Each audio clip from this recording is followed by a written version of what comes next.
Welcome to Growing with North Carolina Farms. Today we're talking about marketing and social media and the new challenges in the face of COVID-19.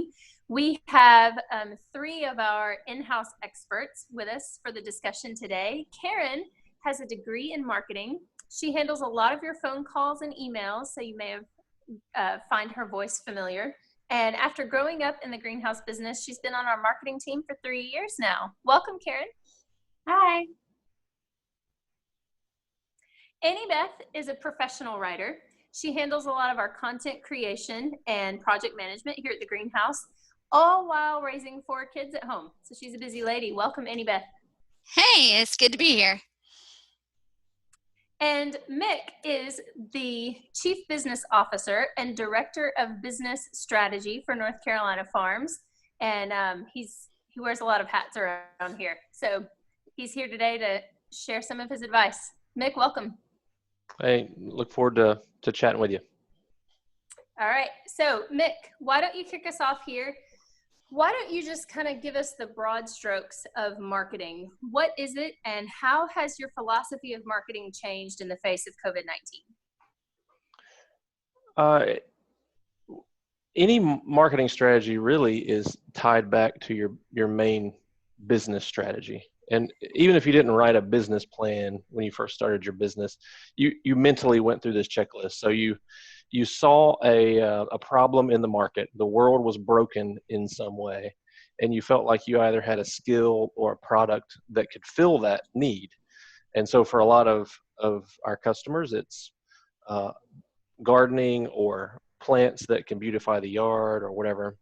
So you've got a problem in the market, you've come up with a solution, and now you market it. You take that information out so that people can know about it. And then the business plan continues to unfold. After you tell people about it, you create a platform by which they can buy that product or service. And a lot of times that means a retail garden center for a lot of you. And then after that transaction is made, you want to retain that customer. You want them to come back, and you even want to tap into their network and have their friends come visit you. Well, in the midst of COVID-19, there are some definite nuances, but I think the philosophy is still the same. You look to the market and you say, what is the problem that needs to be fixed? It's still beautifying yards and gardens and helping people be better gardeners, with a huge caveat that they can't come to your store either because of some kind of local law, or maybe they're scared to be in public or whatever. So you go back to that very first principle and you say, what is the problem? The same problem exists. I need to help them to be a good gardener, but now I've got a different aspect to that problem, that they can't come. So when you do your marketing, then you have to fix both of those problems at the same time. So in marketing now, we need to really be focused on helping people understand how we're going to keep them safe. How are we going to do deliveries? You're going to do curbside pickup. I think we'll get into some of those details here a little later on. But then the rest of it flows. Create a platform under the new market conditions where they can purchase, and then create a platform where you can retain that person and tap into their network as you continue to grow your business in a brand new way here in the midst of COVID-19. Right. So what do you need to communicate to really win at business? I think the biggest thing that you need to get out there is, how is it that your service solves your customer's problem? So if it's just plants and vegetables, great.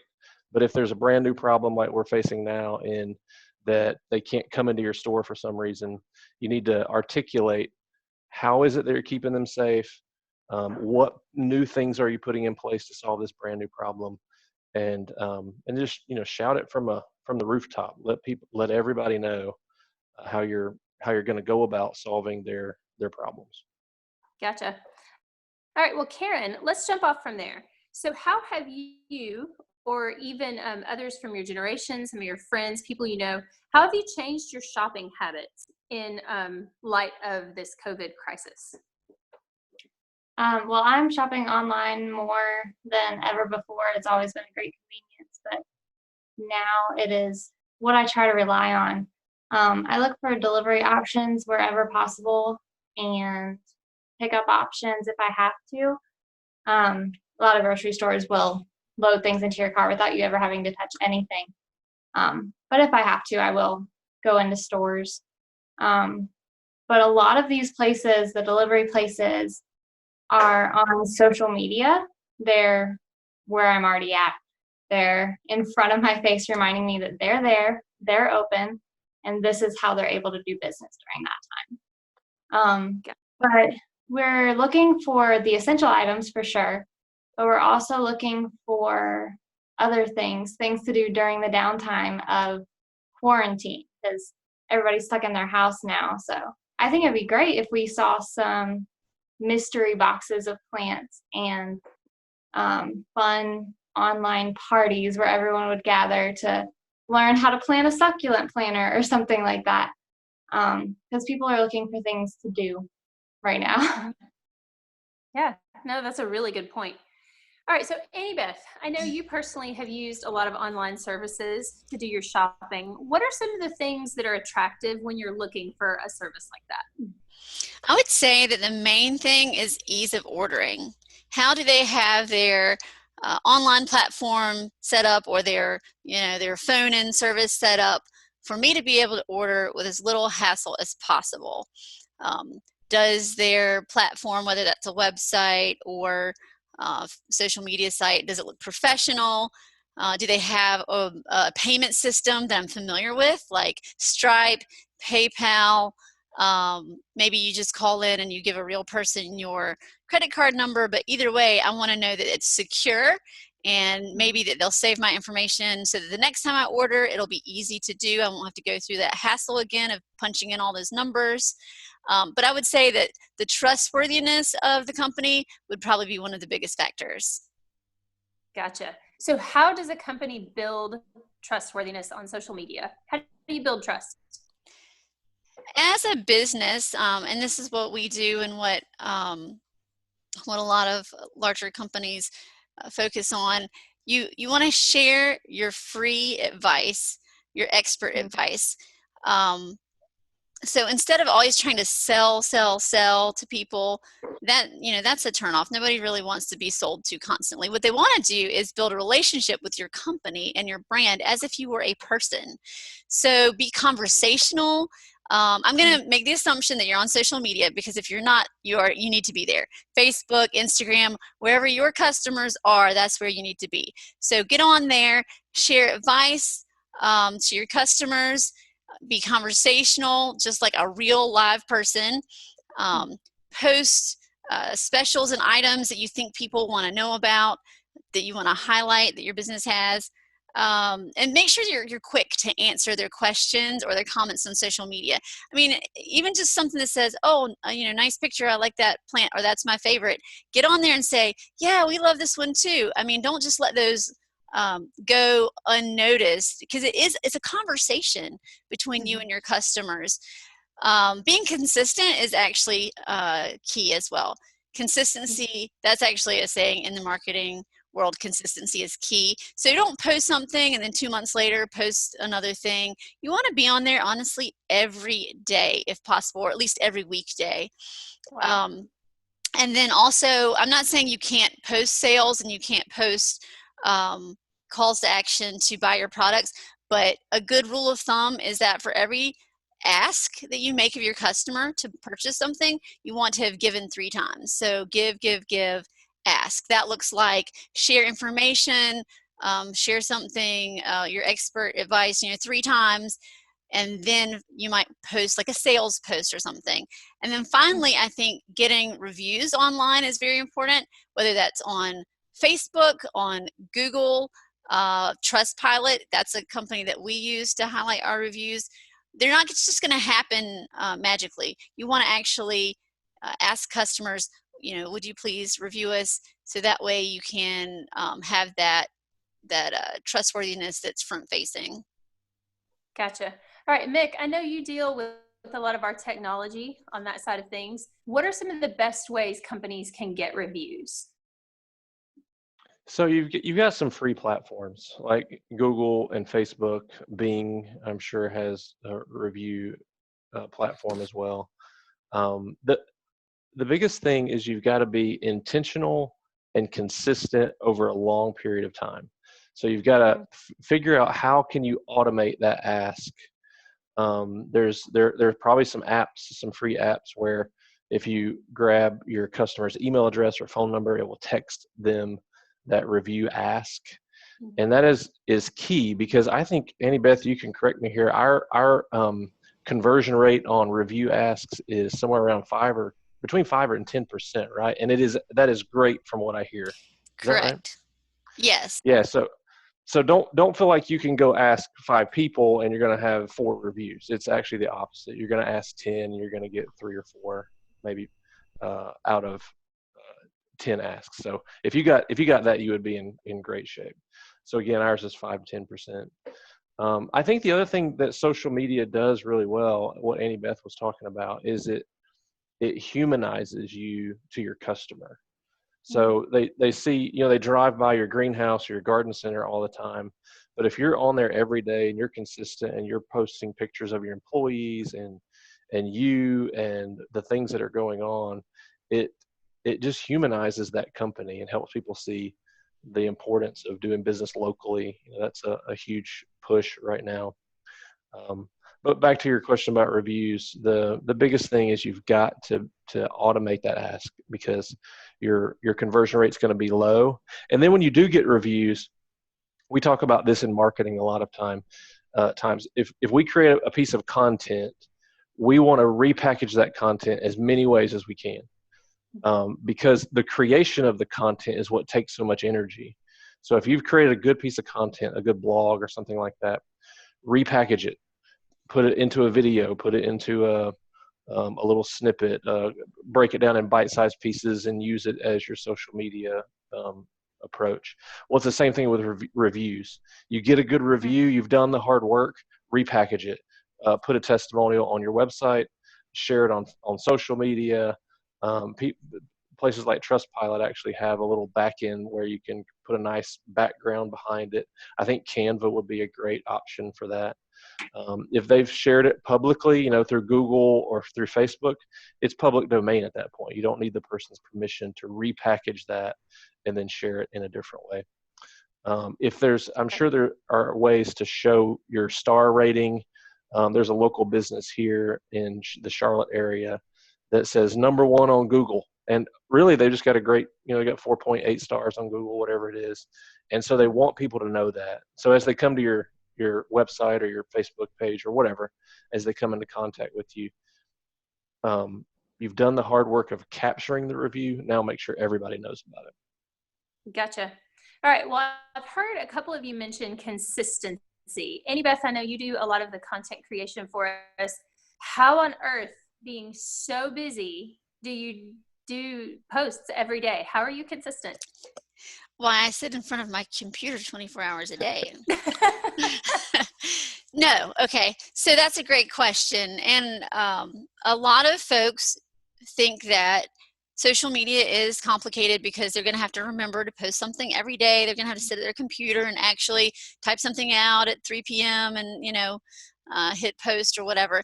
But the best way to handle being consistent with your content is to time block, first of all, a certain time to sit down and decide on what your content schedule will be. So, talk to the rest of the folks on your team, your employees, whomever, other customers even that you want to get ideas from. So brainstorm with folks, get some buckets, what we call buckets, that you want to make your main things that you post. So for example, one bucket might be reviews that you've collected from other customers. One bucket might be advice, greenhouse advice that you're giving your customers. One bucket might be an employee spotlight, or maybe really pretty picture one of your plants. So you have your content buckets, and then you plan it out where you say, okay, on Mondays, we're going to do an employee spotlight. On Tuesdays, we're going to give some kind of advice. On Wednesdays, we're going to have a really nice feature photo of one of our plants.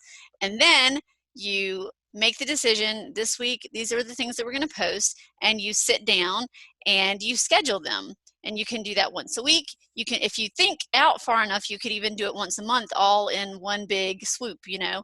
But I think the biggest thing is just blocking out one time to do it, using those scheduling tools, and just getting it on the calendar, or actually onto Facebook, or you can't do it with Instagram so much, but you know, Twitter, other ones that allow. Okay, very cool. All right, so Karen, she mentioned pictures and videos. Talk to me about, like, in your personal experience, both as a consumer and as a marketer, talk to me about the importance of images and videos in this post. Yeah, absolutely. I would say images and videos are the most vital part of your post. They are what's going to catch most people's attention. Now, videos, as we've seen, have caught way more attention than pictures, simply because they're moving. But a really decent quality picture is going to not only catch someone's attention, but draw them into what you're talking about. So a quality image is going to be brighter. It's going to be clean. It's going to show your audience that this is a pleasing thing to have, and your life is going to be better because you have it. You show all of that in one image. But we've also seen that you don't want to include a lot of text on your actual image. You want the image to be able to speak for itself and to tell a story. And then, of course, your text is going to boost the image from there. Gotcha. Yeah, and I'll jump in here and just add one thing that I think a lot of people get stuck on this part, because Rachel didn't introduce herself, but she's actually our photographer. She's a professional photographer who, you know, spends hours trying to set shots. And you may not have that, but what that means is that you just need to be a little more creative. So you've got places like Pixabay and Pexels. Those are two free websites where you can go get images. Anytime you go look for royalty-free images, if you search on Google royalty-free images, make absolutely sure that the license allows commercial use, because if not, you'll be in trouble. So commercial use images for Pixabay and Pexels. We actually buy some images, especially for catalog work, on iStock Photo. So you don't have to always go create that image, but you do need a quality image. Absolutely. I totally agree with Karen. Yeah, so another site that offers free images like Pixabay is called Unsplash. And some of the pictures they have on Unsplash you'll also find on the free version of Canva. So Canva a lot of times uses Unsplash's photos. And I think Mick actually mentioned Canva earlier. Canva is one of our favorite tools to use to make images and graphics for Facebook, Instagram, some of the graphics for our WeVideo, YouTube videos. But we used to use the free version, and we actually ended up upgrading to the paid version because it was such a good deal, because you get more photos that way that you have access to. And there's some other features, like you can save your company's specific brand colors in their thing. So I think that's been one of our best investments, actually. Nice. Good to know. Mick, do you have any more suggestions of some free or reasonably priced tools that people can use? Yeah, so if you're doing like website design, WordPress is probably the easiest way to get something going. It's free, and lots of themes that you can just kind of plug your content in. If you don't have a good website that is, when I say good website, what I mean is a website that lets people know, number one, what your product is. So your greenhouse website is not your personal family's newsletter. It needs to have your product and your call to action, Your call to action needs to be in the top right-hand corner of your website. People need to be very, very quickly can figure out, how do I purchase this product? So WordPress is a pretty good free website. If you're looking, we haven't really talked a ton about this part of the COVID problem, but if you think about what is the problem we're trying to solve, Karen mentioned she looks first for people who can deliver to her. So if you're looking to add that feature, there's a website, I had it up earlier because I wanted to make sure I mentioned it, called setmore.com. One word, Setmore, spelled common spelling, SETMORE. And it's made for scheduling appointments. And so the great thing about Setmore is for the use that we're going to use it for, it's free. It integrates with WordPress, with Gmail, with Facebook, with Google Calendar, and you can actually take payment right on their platform. So that's a great tool to know about. You could throw out on Facebook, for example, hey, we're going to be delivering all seniors free delivery on Wednesday to help you avoid exposure. And then you send them to your Setmore scheduler, they sign up, and your van shows up with whatever product they've ordered. When you're looking at trying to close deals online, Facebook has a free backend called Facebook Marketplace where people can pay. You can go as simple as sending someone a PayPal invoice through PayPal. You go to PayPal, and if you have an account there, you just click invoice, and then you write up the invoice just like you would if they were standing in your store.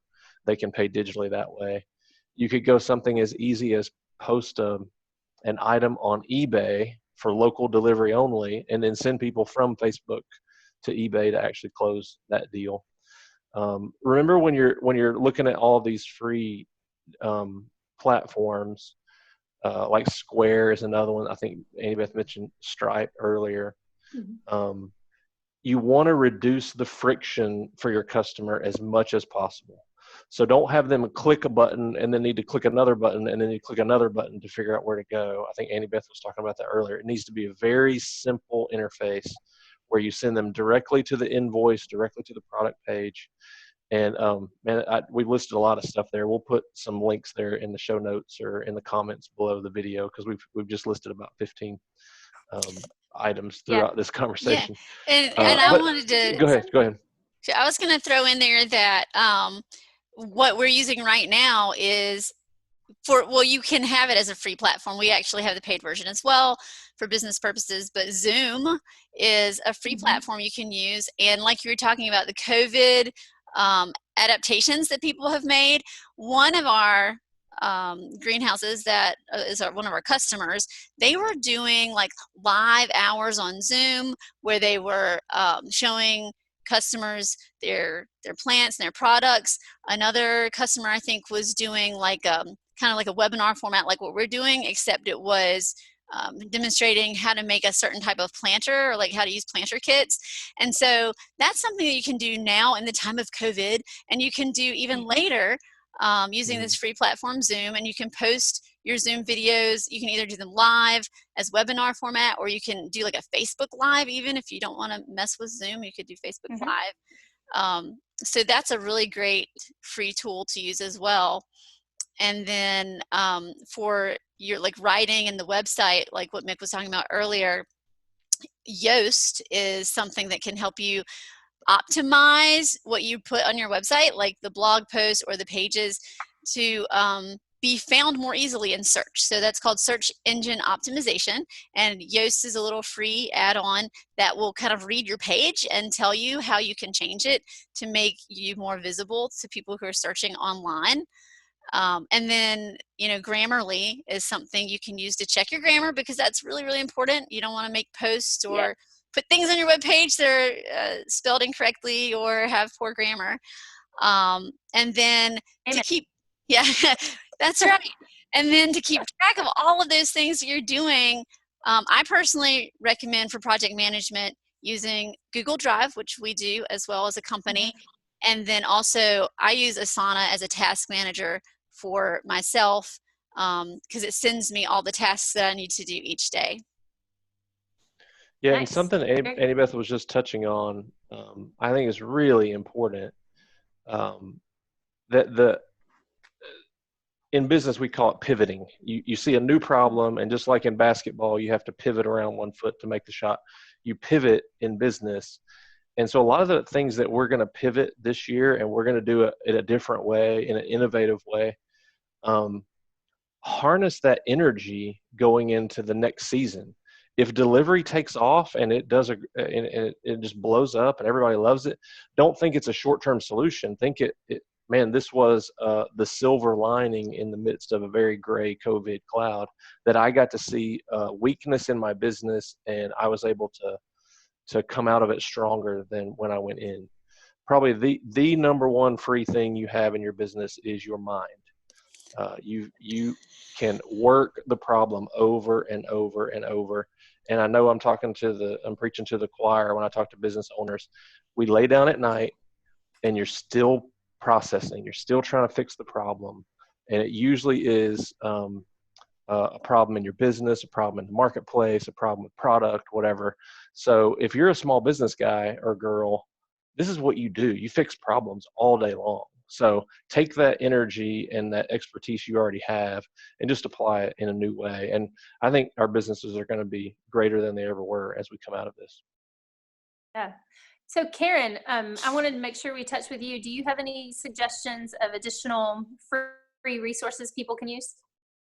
Yeah, I mean, they've touched on the major ones that I use, but I also use WeVideo. It's a great free platform that is super user friendly, because I'm really not tech savvy, but I can edit videos through this platform, and I've never edited videos before. And so I recommend using it for short videos, a short little commercial for your business, letting people know you're open, letting people know their options. Because like we said, videos catch more attention than photos do. But also if you're doing a long video like we're doing right now, or you're doing a YouTube video and you want to add an intro, WeVideo makes it possible there too. And like Canva, we were using the free version and we upgraded because it was, I meant to check this price, but it was about $15 for the most expensive package. And we didn't even get that one. We got like a $10 package and we have unlimited videos. So it's definitely worth checking out. All right. Very good. Do any of you have last thoughts before we close out our time today? Yeah, I would say, just again, to encourage people that a crisis, when you manage through a crisis, what it does is it pushes you back to your core values, your core principles, and it helps you push those into the world in a new way. So be very introspective. We as business owners are going to have to make hundreds of decisions a day, and they're not all going to be right, and that's okay. But it is important to analyze the problem, create some kind of solution, execute that solution, and then go back to the top. Analyze the problem. Did that solution, did it fix the problem? No. Execute a brand new solution. So I just want to be an encouraging voice in the midst of chaos right now, that small business will survive. The sun will come up tomorrow. And the big thing right now is innovate and learn, so that we're all better off after it's over. All right. Well, thank you, Ken. And any, oh, do you have something else? I was going to say, I'll throw in one more thing. If anybody saw that little elbow come into my picture earlier. Yeah, I saw that. That was my teenager. So one of the best groups to look to for ideas for social media and the next upcoming thing is your teenagers.